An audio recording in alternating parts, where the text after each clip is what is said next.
Bienvenue dans une nouvelle vidéo. Aujourd'hui, on se fait un petit top 10 comme on avait fait il y a un mois et demi, je crois. Cette fois-ci, un petit top 10 sur les plus jeunes poleman de l'histoire de la Formule 1.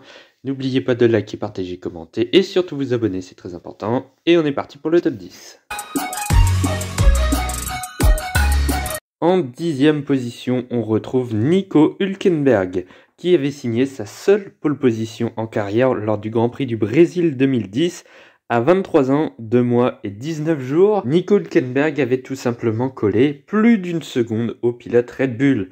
On le rappelle, en 2010, Red Bull dominait la catégorie reine. Et tout ça, il l'a fait sur une modeste Williams qui ne marchait quasiment pas en 2010. C'est d'autant plus fort. Mais bon, voilà, il a eu sa pole position grâce aux conditions de météo qui étaient un peu changeantes.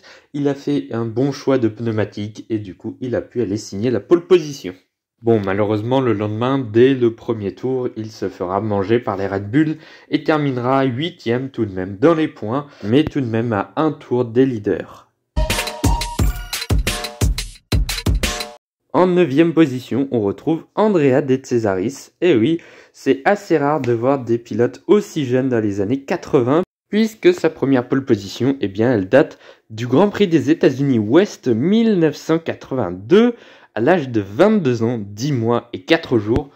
Pour un pilote des années 80, c'est relativement jeune. Ce qui est fou dans cette pole position, c'est qu'il l'a fait avec une Alfa Romeo. L'Alfa Romeo, je rappelle, elle a fini 10e du championnat 1982 chez les constructeurs avec 7 petits points. C'est d'autant plus un bel exploit. Et le lendemain, il tiendra tout de même 14 tours en tête de la course avant de se faire dépasser par Niki Lauda. Et malheureusement, comme à son habitude, on a l'habitude avec Andrea De Cesaris, il abandonnera le Grand Prix au 33e des 59 tours. Dommage. En 8e position, on le connaît beaucoup mieux, Lewis Hamilton avait signé sa première pole position à l'âge de 22 ans, 5 mois et 3 jours lors du Grand Prix du Canada 2007. C'était tout simplement sa 7e course en Formule 1. Et cette fois, pour le coup, ce n'était pas une pole position inattendue. Lewis Hamilton avait déjà prouvé qu'il était un très bon pilote dès le début de sa carrière, puisqu'il a tout de même signé son premier podium en Formule 1 dès sa première course. Et donc, il a dû attendre tout de même sa 7e course pour partir de la première position sur la grille. Le lendemain, Lewis Hamilton dominera totalement la course en menant 67 des 70 tours et remportera sa première victoire en Formule 1, la première de ses 104 victoires en F1. Cette victoire lui permettra également de prendre les commandes du championnat 2007 après le Grand Prix du Canada à son équipier Fernando Alonso qui lui ne terminait que 7e après une pénalité. Bon, après, on sait tout ce qui s'est passé à la fin d'année 2007. On va pas y revenir.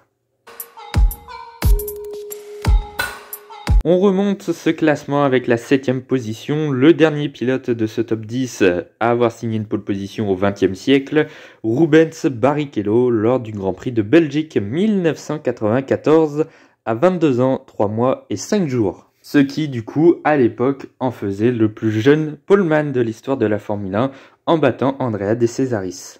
Rubens Barrichello, à cette époque, c'était sa 2e saison en Formule 1, il roulait pour Jordan et il était considéré comme une des futures promesses de la Formule 1. Après la tragique mort d'Ayrton Senna en 1994, les espoirs du Brésil reportaient tous sur Rubens Barrichello. Rubens Barrichello démontrait à nouveau lors de ce Grand Prix de Belgique qu'il était l'une des futures promesses de la Formule 1. Malheureusement, au 19e tour du Grand Prix, il se sortira de la piste et abandonnera le Grand Prix.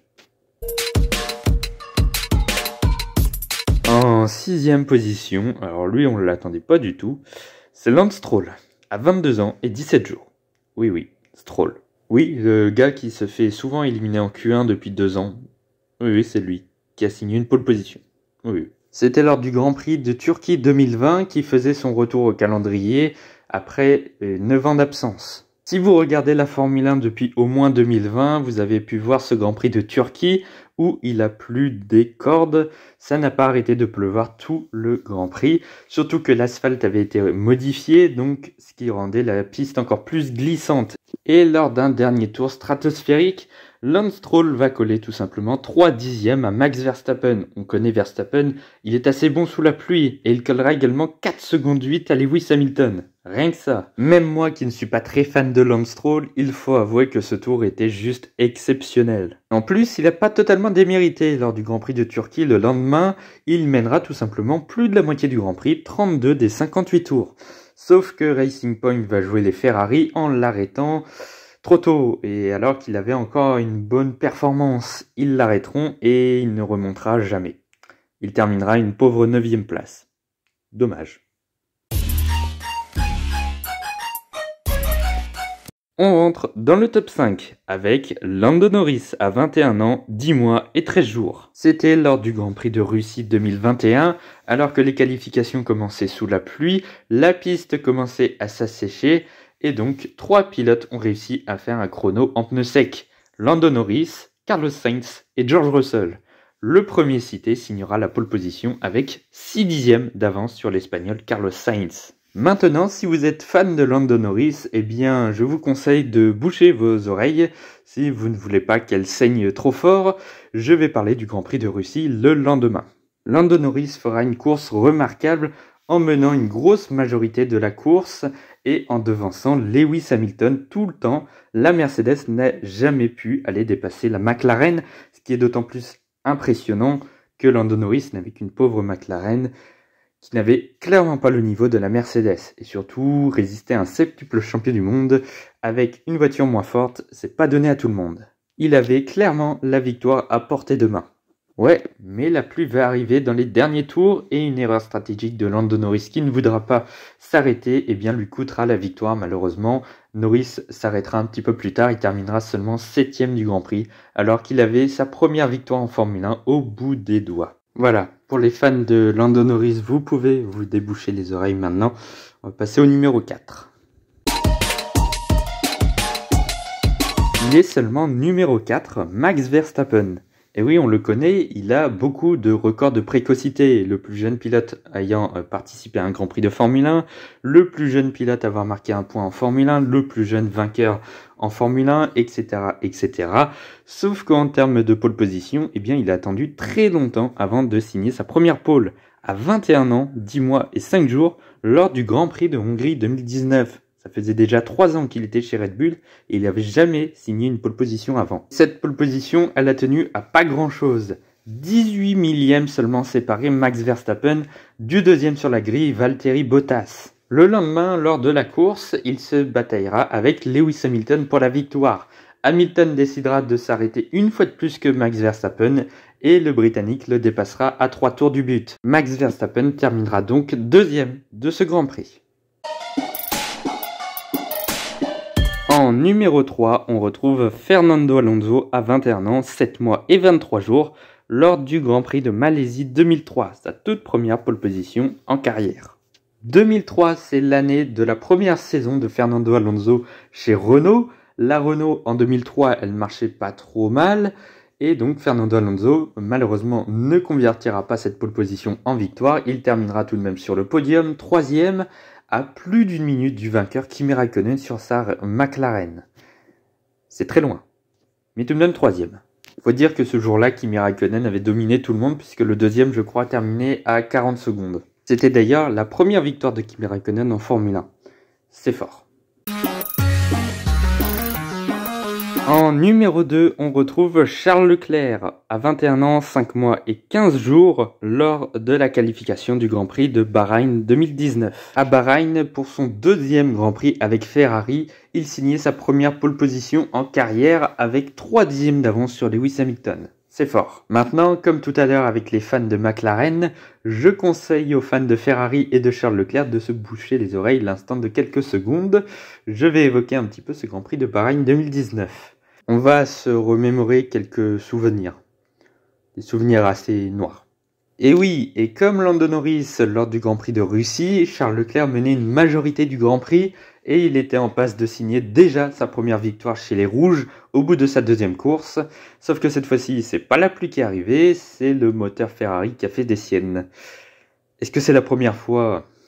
Je ne pense pas, l'avenir nous le dira, en 2019, voilà. Peut-être que dans 3 ans, tout sera réglé, il ira chercher le titre mondial, peut-être. Mais ça, on ne le sait pas à cette époque-là, en 2019. On n'en sait rien. Bon, déjà à cette époque-là, c'était déjà Mattia Binotto à la tête de Ferrari. Est-ce qu'il y a un lien? Je ne sais pas, mais c'était la même équipe que 2022, quoi. Enfin bref, dans les derniers tours, Lewis Hamilton et Valtteri Bottas dépassaient le Monégasque. Heureusement, grâce à une safety car causée par les deux Renault, il pourra conserver sa 3e place et donc son premier podium en Formule 1 tout de même, mais avec un goût très particulier. Les fans de Ferrari et de Leclerc, vous pouvez vous déboucher les oreilles maintenant. On passe au numéro 1. Et le numéro 1, le plus jeune poleman de l'histoire de la Formule 1, et ça tient depuis maintenant 14 ans, c'est Sébastien Vettel à 21 ans, 2 mois et 11 jours. Et oui, quand on voit le record de précocité au niveau des victoires, des podiums, etc., où là c'est la majorité Max Verstappen qui mène, 21 ans pour le plus jeune poleman, j'ai envie de dire c'est plutôt vieux en fait. Bref, c'était Sébastien Vettel lors du Grand Prix d'Italie, une masterclass de Vettel. À l'époque, il était encore chez Toro Rosso. Alors déjà, faire la pole position sur une Toro Rosso, ce n'est arrivé qu'une seule fois. Et en plus de cela, le lendemain, il remporte la course sur la Toro Rosso, sous la pluie. Vettel, il n'était pas encore champion du monde, mais c'était clairement une star. Et on le voyait déjà champion du monde. Et on ne s'est pas trompé. Alors pour revenir sur la grille de départ le samedi, la qualification était assez particulière quand même. Le top 5, c'était pas un top 5 qu'on voyait tous les jours. Vettel était en pole position devant Heikki Kovalainen sur sa McLaren. Ensuite en P3 on retrouvait la Red Bull de Mark Webber. Alors en 2008 la Red Bull ne marchait pas forcément très bien, enfin ce n'était pas encore une grande force du plateau. En P4, on retrouvait le français Sébastien Bourdet, et d'ailleurs qui était sur Toro Rosso, les deux Toro Rosso s'étaient très bien qualifiés. Et en P5, on retrouvait Nico Rosberg sur sa Williams, qui elle non plus ne marchait pas forcément très bien. Enfin, elle marchait, mais bon voilà, c'était pas une grosse force non plus. Pas de là à faire un top 5 à chaque course ou à chaque qualification. Voilà donc pour ce petit top 10 des plus jeunes poleman de l'histoire de la Formule 1. On se retrouvera pour un nouveau top 10, peut-être dans quelques semaines, quelques mois, je ne sais pas, ça dépendra de mon calendrier des vidéos. En attendant, n'oubliez pas de liker, partager, commenter et surtout vous abonner à la chaîne, c'est très important. On se retrouve très bientôt sur la chaîne pour de nouvelles vidéos. À bientôt.